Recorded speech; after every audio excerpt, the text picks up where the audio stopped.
Kali ini saya ingin bahas beberapa nasihat buruk yang sering beredar dan sampai ke telinga orang awam. Nama saya jelas, nama Islam Burhanuddin Haji Usman. Bahwa saya lahir dari keluarga muslim dan bukan hanya muslim seperti Anda. Muslimnya adalah muslim yang taat. Masalahnya orang awam nggak tahu apakah nasihat tersebut benar atau tidak. Jadinya banyak orang awam yang menjalankan nasihat-nasihat buruk tersebut. Saya Islam. Sekampung itu, satu kampung itu tidak ada orang luar, tidak ada pendatang. Itu satu kampung itu, satu keluarga terikat satu hubungan darah satu dengan yang lain. Tidak ada orang luar. Dan hasilnya malah bikin keyakinan agama yang diyakininya tambah hancur. Dan di keluarga itu, di kampung itu tidak ada yang Kristen, dan sayalah yang memulai Kristen. Saya memulai iman kepada Kristen. Saya murtad, meninggalkan Tuhan, meninggalkan Islam, meninggalkan Muhammad, dan saya percaya kepada Yesus Kristus. Di awal-awal mungkin akan terdengar sangat meyakinkan, dan seakan-akan itu nasihat yang baik. Tapi biasanya, hanya sementara, nggak lama kemudian, nasihat yang diucapkannya makin terlihat konyol dan menggelitik. Saya percaya kepada Yesus sesuatu yang luar biasa, tidak sama seperti agama yang saya anut dahulu. Kenapa tidak sama? Karena karakter saya keras. Itu karakter saya dulu keras, berantem segala macam, itu karakternya keras. Tapi sesudah saya percaya dan mengenal Yesus Kristus, ada sifat kasih yang meluap-luap dalam diri saya. Memang ajaran Kristen, ajaran yang tidak sama dengan agama yang lain. Nah, di video ini saya ingin meluruskan nasihat-nasihat buruk atau mitos yang selama ini sudah menyebar di kalangan baik sahabat beriman dan teman-teman Kristen yang masih awam dengan si murtadin, supaya para sahabat dan teman-teman Kristen awam kedepannya nggak salah langkah dan bisa ngebedain nasihat yang buruk dengan yang baik. Jadi saat mendengar makhluk penebar nasihat buruk ini, teman-teman harus hindari. Di Kristen berlaku hukum kasih. Saking dalamnya itu ajaran Kristen, saudara. Kalau di luar Kristen kan orang yang melakukan persetubuhan, persetubuhan di luar pasangan yang sah, itu kan baru disebut berzina.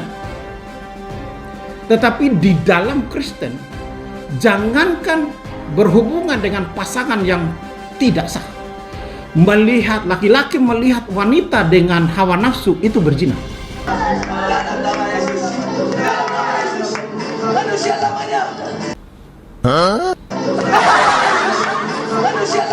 Dalamnya itu ajaran. Dalam nama Yesus. Benar-benar ngeri gegen pressing MU nya. Dan saya melihat sesudah saya jadi Kristen, Sekarang sibuk mencari hiburan kan. Ya contohnya orang nonton video inilah. Dalam nama Yesus. disitulah perbedaan.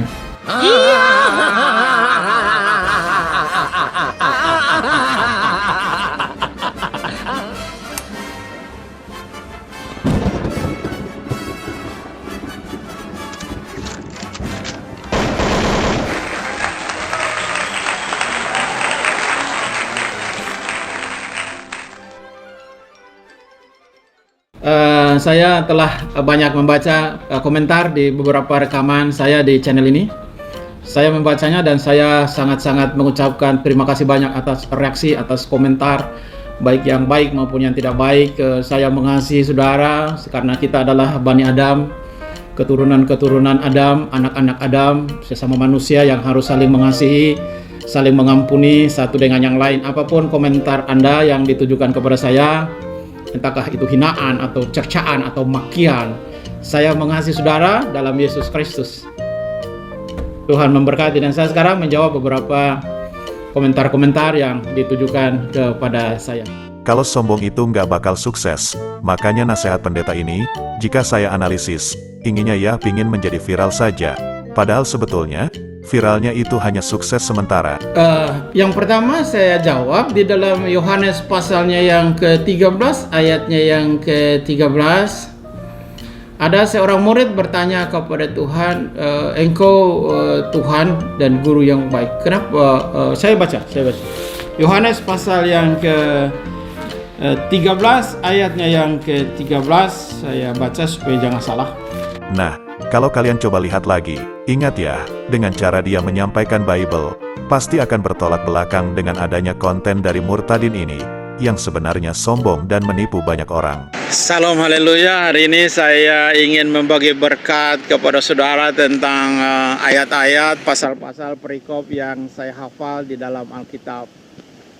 Saya adalah pendeta, mungkin satu-satunya, saya nggak tahu yang lain ya, satu-satunya pendeta atau hamba Tuhan yang menghafal pasal per pasal, perikop per perikop, huruf kata dan kalimat yang ada di dalamnya. Baik itu pendeta gembala, pendeta senior, atau penginjil, atau para murtadin, saya belum pernah tahu ada yang bisa menghafal Alkitab. A few moments later. Ada seorang murid bertanya kepada Tuhan, engkau Tuhan dan guru yang baik. Kenapa? Saya baca. Yohanes pasal yang ke-13 ayatnya yang ke-13 saya baca supaya jangan salah. Kita ketawain MU nih yuk. Yep. Banyak yang saya hafal di dalam Alkitab, ada kurang lebih ada 57 pasal dan ada 98 perikop ya yang saya hafal.